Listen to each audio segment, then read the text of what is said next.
Kalau dia jadi apa-apa, mau tanggung jawab. Dia baru OTG, siapa mau ditahan? Aturan dari mana? Sekarang kita mau tanya, yang so vaksin meninggal, siapa tanggung jawab? Mana sampai keponakan? Kasih keluar. Aturan pemerintah, presiden pun bilang bisa rawat. Ini suster kok, perawat tuh mana? Tahu. Ya sudah, ngapain ditahan? Bawa pulang ke sana, nanti orang isolasi. Mau DP papa, DP mama, satu sama-sama, satu rumah, isolasi mandiri. Ya mau ditahan. Karena dia anak kecil. OTG tidak menimbulkan. Tahu nggak orang ini sudah dari pagi? DP mama. DP mama. Lempar sana, lempar. Iya, mau ini tahu di sini. Mau ini cuma perlimpahan di sini. Tapi itu orang ini manusia. Iya, kita mengerti. Itu aja. Jadi, mau ini tahu apa-apa. Orang juga sebagai keluarga, nggak terima. Karena ini OTG. OTG itu peraturan pemerintah, tidak perlu Wajib isolasi mandiri di rumah. Tapi ini anak umur 7 tahun, 10 tahun mau dikurung sendiri di sini. Mau dibikin dia takut, imunnya pasti turun, mati. Dibilangnya apa? Covid.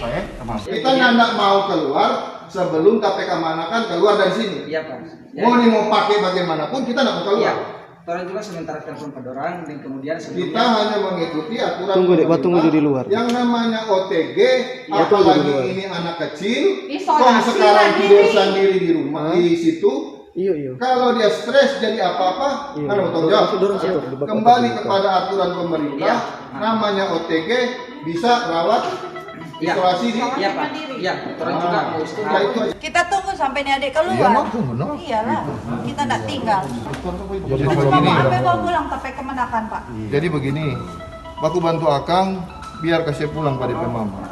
Karena Ini menurut saya ya, sebagai saya seorang ibu, bagaimana kalian ibu-ibu anaknya dipisahkan secara paksa oleh petugas yang mau diisolasi hanya karena tes antigen dengan hasil reaktif. Sementara Aurel dan keluarganya itu baru turun dari kapal laut. 4 anggota keluarga Aurel semua dinyatakan negatif. Aurel mendapatkan hasil reaktif. Pada saat Aurel dinyatakan reaktif, petugas yang ada di pelabuhan menggiring Aurel langsung pergi ke Bapelkes. Oke, dengan keadaan Aurel takut, dia menangis. Setelah dia di Bapelkes, dengan ada beberapa orang tua dan anak-anak juga ya yang dibawa ke Bapelkes, terjadi keributan, adu mulut karena orang tua atau apalagi seorang mama melihat anaknya yang terlunta-lunta sampai dengan tengah malam yang tidak tahu mau diapain. Orang tua berhak dong bertanya kepada petugas.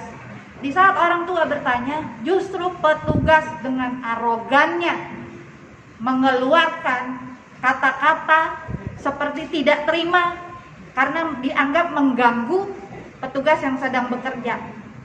Ya kami orang tua selaku ibu wajar dong bertanya. Anak saya mau diapain? Udah tengah malam dari pagi. Akhirnya karena orang tua ribut, adu mulut, pihak Bapelkes akhirnya menyatakan ya, oke, boleh isolasi mandiri. Pada saat itu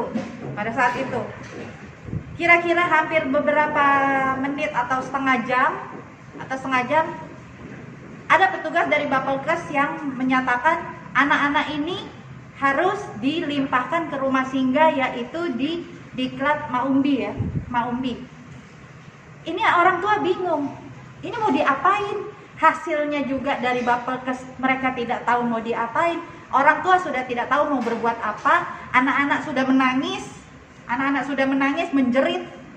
Akhirnya karena orang tua sudah hopeless, tidak tahu mau ngapain, ya sudah, digiringlah mereka ke Diklat Maumbi. Setelah di Diklat Maumbi, ya tolong ya, ibu-ibu, bapak-bapak dan mungkin masyarakat Indonesia harus tahu, setelah di Diklat Maumbi langsung Aurel dipisahkan dari orang tuanya. Tapi memang pada proses ini terjadi miskomunikasi di dalamnya, ya, oke. Dan ada memang oknum yang salah menginterpretasikan perintah sehingga terjadi proses seperti itu. Nah, ini yang terjadi di Bapelkes. Dan ini memang akan menjadi evaluasi buat kami, dan kami juga memohon maaf kepada pihak keluarga memang ketika kalau ada hal-hal yang terjadi sudah itu.